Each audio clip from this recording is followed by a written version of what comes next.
प्रथम पूज्य गणपति महाराज की जय। जय श्री कृष्णा, जय माता दी। दोस्तों, आप सबके हमारे चैनल प्रभु भक्ति में स्वागत है। आइए श्री लक्ष्मी नारायण भगवान जी के चरणों का ध्यान करते हुए मोक्षदा एकादशी की व्रत कथा को सुनते हैं। पौराणिक कथा के अनुसार गोकुल नगर में वेखांस नामक राजा शासन करता था।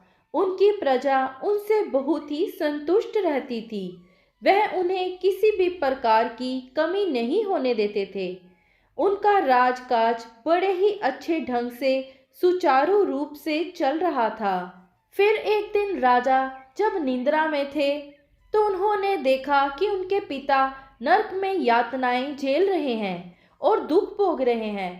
उन्होंने देखा कि उनके पिता बार बार उनसे याचना कर रहे थे कि पुत्र मेरा उद्धार करो। यह देखकर वह व्याकुल हो गए और उनकी निद्रा टूट गई। अगले दिन प्रातःकाल ही उन्होंने पंडितों को बुलाया और रात को देखे गए स्वप्न में घटित सभी घटनाओं का सारा वृत्तांत उन्हें सुनाया। उन्होंने कहा, जब से मैंने यह स्वप्न देखा है तब से मैं बड़ा ही परेशान और चिंतित हूँ। आगे उन्होंने कहा कि आप सभी इस समस्या का कोई उपाय बताइए जिससे वह अपने पिता को मुक्ति दिला सकें। यदि पुत्र अपने पिता को ऐसी स्थिति से मुक्ति नहीं दिला सकता तो फिर उसका जीवन व्यर्थ है। एक उत्तम पुत्र ही अपने पूर्वजों का उद्धार कर सकता है।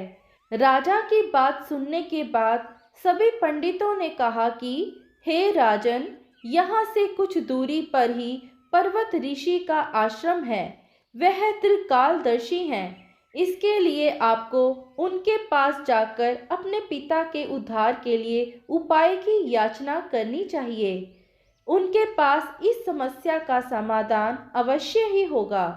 राजा अगले दिन पर्वत ऋषि के आश्रम में पहुँचे। उन्होंने वहां जाकर उन्हें प्रणाम किया तो पर्वत ऋषि ने आने का कारण पूछा। राजा ने आसन ग्रहण करने के बाद अपनी सारी बात पर्वत ऋषि को बताई। तब पर्वत ऋषि ने अपने तपोबल से उनके पिता के पूरे जीवन को देख लिया। ऋषि ने राजा से कहा कि उन्होंने तुम्हारे पिता के पूर्व जन्म के किए गए पापों को जान लिया है। पूर्व जन्म में उन्होंने काम के वशीभूत होकर एक पत्नी को रति दी, लेकिन सोत के कहने पर दूसरी पत्नी को ऋतु दान नहीं दिया। उस पाप कर्म की वजह से वह नरक के दुख भोग रहे हैं। इस पर राजा ने इससे मुक्ति का उपाय पूछा। तब पर्वत ऋषि ने कहा कि तुम अपने पिता के तर्पण के लिए मोक्षदा एकादशी व्रत को विधि पूर्वक करो और उसका मिलने वाला फल अपने पिता को अर्पित कर दो। इससे उनके पूर्व जन्म के पाप नष्ट हो जाएंगे। तुम्हारे पिता नरक से मुक्त हो जाएंगे और उन्हें मोक्ष मिल जाएगा। जब मोक्षदा एकादशी आई तो राजा ने विधि पूर्वक व्रत और पूजन किया। फिर मोक्षदा एकादशी का व्रत करके गरीबों को भोजन, दक्षिणा और वस्त्र आदि अर्पण कर उनका आशीर्वाद प्राप्त किया। इस व्रत से मिलने वाले पुण्य को अपने पिता को अर्पण कर दिया। उस पुण्य फल के प्रभाव से वह मुक्त हो गए। इसके बाद वह स्वर्ग चले गए। जो भी इस व्रत को करता है उसे मोक्ष की प्राप्ति होती है। आइए अब हम मोक्षदा एकादशी के महत्व के बारे में जानते हैं।